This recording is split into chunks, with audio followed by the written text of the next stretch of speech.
салом бинандагони арҷманд. дар ин нашри барнома дар бораи сафари президенти тоҷикистон ба Ашхобод, вокуниши Қирғизистон ба изҳороти Раҷаббой Аҳмадзода, ҳукми зиндони падарони тоҷик барои напардохтани алимент, даргузашти журналисти номи Илҳом Маҳкамов ва хабарҳои дигар мегӯем. президенти Тоҷикистон Эмомалӣ Раҳмон бо ҳадафи ширкат дар мулоқоти сегонаи раҳбарони ҷумҳуриҳои ҳамсояи Узбекистон ва Туркманистон ба шаҳри Ашхобод парвоз кард. вебсайти президенти Тоҷикистон дар бораи мавзӯи гуфтугӯҳо бо Шавкат Мирзиёев ва Сардор Берди Муҳаммадов дар пойтахти Туркманистон чизе наменависад. танҳо гуфта шудааст, ки дар ин сафар Эмомалӣ Раҳмонро вазири корҳои хориҷӣ ва ёрдамчии президент оид ба робитаҳои хориҷӣ ҳамроҳӣ мекунанд. айни замон ТАСС аз қавли иттиҳоди иқтисодшиносони Туркманистон навишт, ки дар дидори имрӯза эҳтимолан мавзӯи рушди долонҳои нақлиётӣ, пеш аз ҳама роҳҳои оҳан, соддатар кардани роҳҳои гузариши молу борҳо ва сохтмони терминалҳои муштарак барои интиқол ва захираи бору маҳсулот баррасӣ мешавад. баргузории мулоқоти хоси се раҳбари ин ҷумҳуриҳои Осиёи марказӣ камназир мебошад. мақомоти Қирғизистон дар вокуниш ба изҳороти ахири раиси вилояти Суғди Тоҷикистон гуфтанд, мавзӯи бозкушоии марзи ду кишвар баъди анҷоми кори аломатгузории сарҳад баррасӣ мешавад. дар ин бора имрӯз дар як изҳороти матбуотӣ намояндагии президенти Қирғизистон дар вилояти Ботканд навишта шудааст. дар матни изҳорот дар посух ба Раҷаббой Аҳмадзода гуфта шудааст, ки дар мулоқоти моҳи июли се раҳбари вилоятҳои ҳаммарзи Тоҷикистон, Қирғизистон ва Узбекистон сухан аз таъмини сулҳу амният дар сарҳад рафтааст. ҳафтаи ҷорӣ дар як нишасти хабарӣ Раҷаббой Аҳмадзода гуфт, мавзӯи бозкушоии қадам ба қадами сарҳад барои ҳадафҳои тиҷоратӣ ва ҳамрафтуомадӣ сокинони назди марзӣ дар баррасии ҷонибҳо қарор дорад. мақомоти Қирғизистон имрӯз гуфтанд, ки дар навбати аввал бояд аломатгузории марзи Тоҷикистону Қирғизистон анҷом ва баъдан масъалаи бозкушоии тадриҷии сарҳад ва тақвияти равобити дуҷониба баррасӣ шавад. Қирғизистон баъди муноқишаи серӯзаи хунин поёни моҳи апрели соли 2021 сарҳадашро бо Тоҷикистон баст ва вуруди шаҳрвандони ин кишвар ба қаламравашро манъ кард ва ин ҳолат боиси якбора коҳиш ёфтани доду гирифтҳои тиҷоратию марзии миёни ду кишвар гардид. Тоҷикистон дидбонгоҳҳои марзиро дар Афғонистон зиёд карда, шуморашонро ба беш аз 100 адад расондааст. Хайриддин Усмонзода, директори маркази таҳқиқоти стратегӣ назди президент гуфт, як қисми ин дидбонгоҳҳо бо кӯмаки созмонҳои байналмилалӣ бунёд шуданд.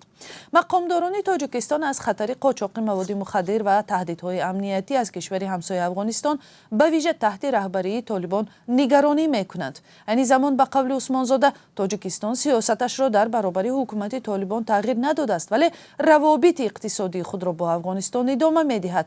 ӯ гуфт, ҳамкориҳои иқтисодӣ хусусияти гуманитарӣ дорад ва дастгирии мардуми Афғонистон аз тарафи Тоҷикистон пеш аз ҳама ба тақвияти равобити иқтисодӣ вобаста аст.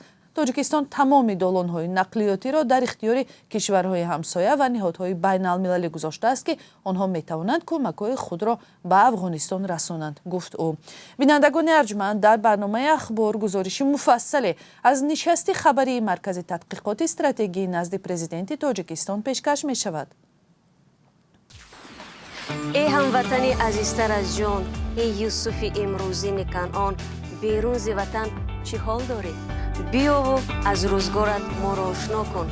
بینندگان عزیز، اگر شما دور از تاجیکستانید و از نازکی‌های مهاجرت آگاه هستید و می‌خواهید دیگران نیز بدانند، پس این برنامه برای شماست. روزگار مهاجر، مطابق شوی به محیط نو، قصه‌های انسانی و سبق‌های حیاتی. додгоҳи вилояти Хатлон дар давоми 6 моҳи соли ҷорӣ 11 падарро барои саркашӣ аз пардохти алимент ё кӯмакпулӣ ба фарзандонашон равонаи зиндон кардааст. ин мардон бар асоси моддаи 177 кодекси ҷиноии Тоҷикистон, яъне барқасдона саркашӣ намудани падару модар аз таъминоти фарзандон ҳабс шуданд. ин модда то 3 соли ҳабсро пешбинӣ мекунад. баробар бо ин беш аз 70 падари дигар барои напардохтани кӯмакпулии фарзандонашон ҷазои сабуктарӣ гирифтанд. рӯёнидани кӯмакпулӣ барои кӯдакон бештар мушкили заноне мебошад, ки бидуни никоҳ оила барпо карда ҳеҷ санади расмие дар заминаи оиладорӣ надоранд. صبح امروز در دوشنبه در سن 58 سالگی الهام محکمов ژورنالیست سابقه‌دار و از اولین تشکیل کننده های کاری برنامه‌های بامدادی تلویزیون دولتی تاجیکستان در دوره استقلالیت درگذشت. سبب مرگ او فعلا نشر نمی شود ولی به قول دوستانش او از بیماری رنج می کشید. محکمов را از ژورنالیستان نوآور و پیشقدم مینامند که با موفقیت به زبانهای تاجیکی و روسی برنامه‌های خبری و تفریحی تهیه می‌کرد. اینچنین در چندین فیلمی بدیعی در تاجیک فیلم و هم در روسیه به حیث مؤلف فیلم کار کرده است. زینت‌الله اسماعیلوف رئیس اتحاد ژورنالیستان تاجیکستان در فیسبوکش از الهام محکمов به حیث یک متخصص بلند کار تلویزیون یاد کرده است که در تهیه برنامه‌های صبحگاهی پخش زنده دست بالا بود و برای ده‌ها جوان دیگر راه گشود. تا لحظه مرگ الهام محکمов در تلویزیون میر کار کرده است. این بود سرخط چند خبر ساعت. 4 ساعت بعد در اخبار آزادی وا می‌خوریم.